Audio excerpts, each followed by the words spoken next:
It's Monday, the 27th of March, 2023. Welcome to the Fast Five by Fear and Greed, where we give you the top 5 business stories you need to know in just 5 minutes. I'm Michael Thompson, and good morning, Sean Aylmer. Good morning, Michael. Sean, 5 big stories to kick off the week. Story number 1, it's wall-to-wall Labor across the country from Canberra through every mainland state.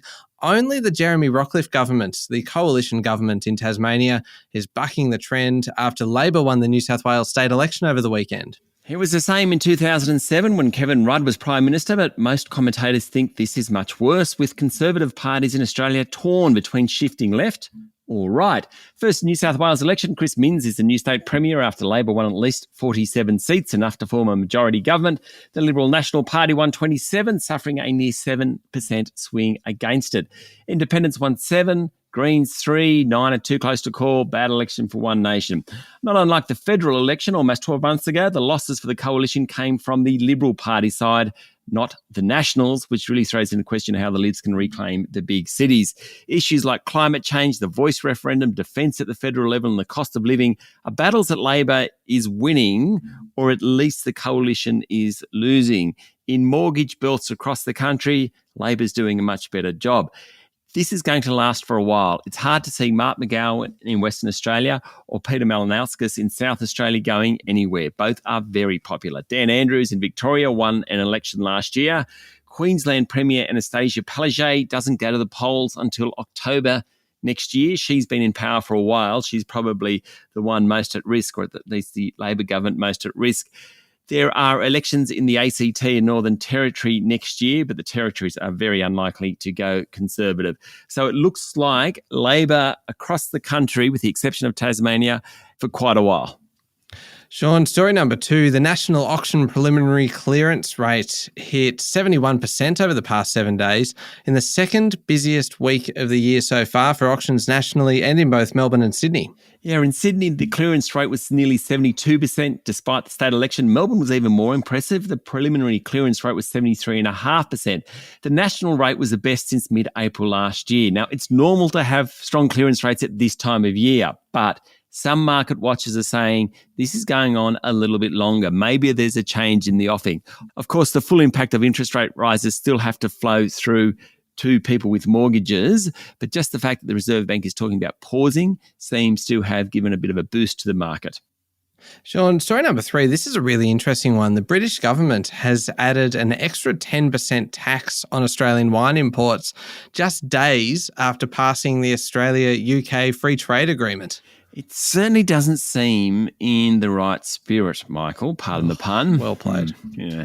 Wine is taxed in the UK by alcohol content, so Australian wine attracts relatively hefty levies. In the recent British budget, the levy increased, and with another increase last week, Australian exports to the UK, or at least Australian wine exports to the UK, will be taxed 20% more. Now, when the free trade agreement takes effect, import tariffs will fall between 6 and 9%. Obviously, the 20% is higher than that. So Australia's exports are going to be more expensive when they get to Britain. Britain, interestingly, is currently Australia's second largest market, at least by value. Sean, story number 4. One of the world's biggest tea companies, Dilmah Tea, has threatened to pull its products from Australian supermarket shelves unless the major retail chains agree to pay more for its handcrafted brands of Ceylon teas.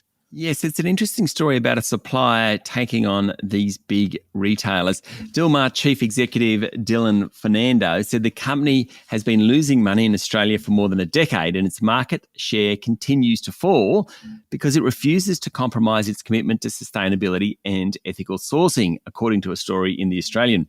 Dilmah, which is Sri Lanka's biggest global brand, is sold in over 100 different countries around the world. It's among the top 10 tea brands globally. Mr. Fernando said Dilmah will pull out of mainstream retailers in Australia and become a super premium brand rather than change their model. So the retailers, the Coles, the Woolies, etc., all need to change their rules around their suppliers in this instance. Interesting to see what happens, Michael. Yeah, certainly is. Last one, Sean. Story number 5. Twitter will begin removing legacy verified marks from user accounts next week as it works towards a model where only paid subscribers and members of approved organizations actually get the status.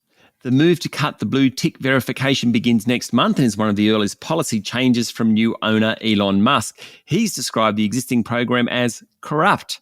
Twitter has made the blue verification mark a major feature of its Twitter Blue subscription offering. So paying blue users keep the blue tick and get higher priority in replies and searches, according to the company. They also receive half the ads and are able to edit tweets. All right, there we go. The top 5 business stories in 5 minutes. Thank you, Sean. Thank you, Michael. It's Monday, the 27th of March, 2023. Remember to hit follow on the podcast. And if 5 minutes isn't enough for you, you can find our longer daily show called Fear and Greed wherever you listen to podcasts. I'm Michael Thompson, and that was the Fast 5 by Fear and Greed. Have a great day.